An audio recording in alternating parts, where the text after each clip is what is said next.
Letters from a Stoic by Seneca. Letter 56. On Quiet and Study. Beshrew me if I think anything more requisite than silence for a man who secludes himself in order to study.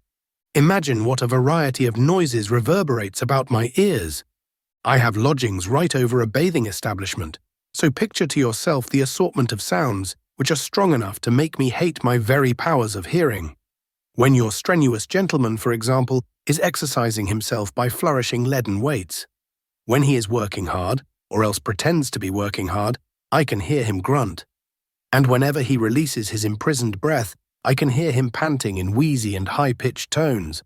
Or perhaps I notice some lazy fellow content with a cheap rub-down, and hear the crack of the pummeling hand on his shoulder, varying in sound according as the hand is laid on flat or hollow. Then perhaps a professional comes along, shouting out the score. That is the finishing touch. Add to this the arresting of an occasional roisterer or pickpocket, the racket of the man who always likes to hear his own voice in the bathroom, or the enthusiast who plunges into the swimming tank with unconscionable noise and splashing. Besides all those whose voices, if nothing else, are good, imagine the hair-plucker with his penetrating, shrill voice, for purposes of advertisement, continually giving it vent and never holding his tongue, except when he is plucking the armpits and making his victim yell instead. Then the cake seller with his varied cries, the sausage man, the confectioner, and all the vendors of food hawking their wares, each with his own distinctive intonation. So you say, what iron nerves or deadened ears you must have if your mind can hold out amid so many noises, so various and so discordant, when our friend Chrysippus is brought to his death by the continual good morrows that greet him.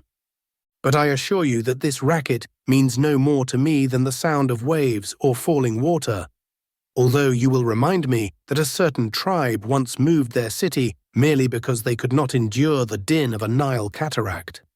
Words seem to distract me more than noises, for words demand attention, but noises merely fill the ears and beat upon them. Among the sounds that din round me without distracting, I include passing carriages, a machinist in the same block, a saw sharpener nearby, or some fellow who is demonstrating with little pipes and flutes at the trickling fountain, shouting rather than singing. Furthermore, an intermittent noise upsets me more than a steady one. But by this time, I have toughened my nerves against all that sort of thing, so that I can endure even a boatswain marking the time in high-pitched tones for his crew, for I force my mind to concentrate and keep it from straying to things outside itself. All outdoors may be bedlam, provided that there is no disturbance within, provided that fear is not wrangling with desire in my breast, provided that meanness and lavishness are not at odds, one harassing the other. For of what benefit is a quiet neighborhood, if our emotions are in an uproar? 'Twas night, and all the world was lulled to rest. This is not true, for no real rest can be found when reason has not done the lulling. Night brings our troubles to the light, rather than banishes them. It merely changes the form of our worries. For even when we seek slumber, our sleepless moments are as harassing as the daytime. Real tranquility is the state reached by an unperverted mind when it is relaxed.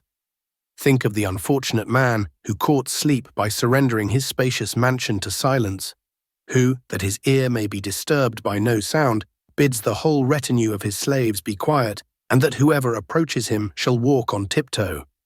He tosses from this side to that and seeks a fitful slumber amid his frettings. He complains that he has heard sounds when he has not heard them at all. The reason, you ask? His soul's in an uproar. It must be soothed, and its rebellious murmuring checked.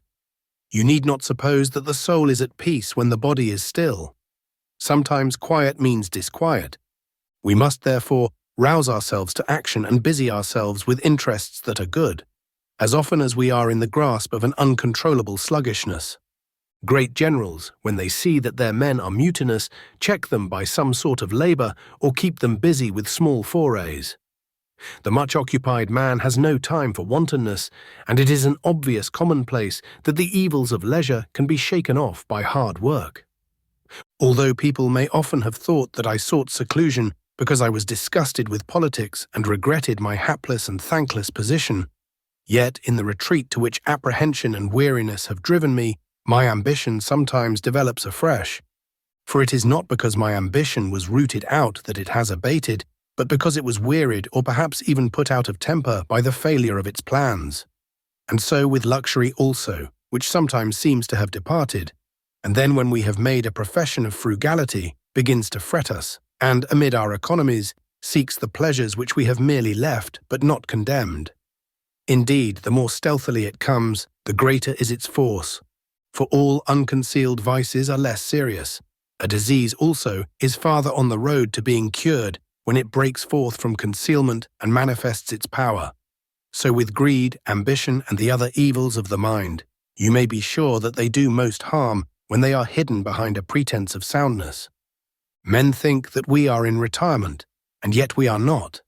For if we have sincerely retired and have sounded the signal for retreat and have scorned outward attractions, then, as I remarked above, no outward thing will distract us.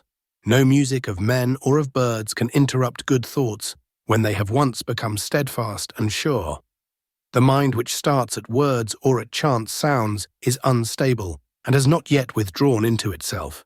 It contains within itself an element of anxiety and rooted fear, and this makes one a prey to care, as our Virgil says, "I, whom of yore no dart could cause to flee, nor Greeks with crowded lines of infantry, now shake at every sound and fear the air, both for my child and for the load I bear.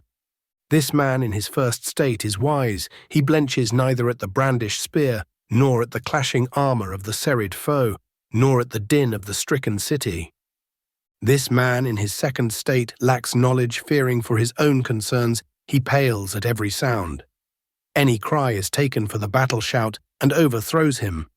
The slightest disturbance renders him breathless with fear. It is the load that makes him afraid.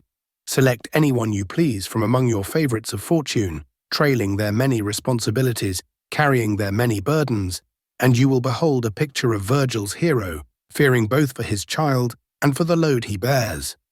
You may therefore be sure that you are at peace with yourself, when no noise readies you, when no word shakes you out of yourself, whether it be of flattery or of threat, or merely an empty sound buzzing about you with unmeaning din. What then, you say, is it not sometimes a simpler matter just to avoid the uproar? I admit this. Accordingly, I shall change from my present quarters. I merely wish to test myself and to give myself practice. Why need I be tormented any longer? When Ulysses found so simple a cure for his comrades, even against the songs of the sirens. Farewell.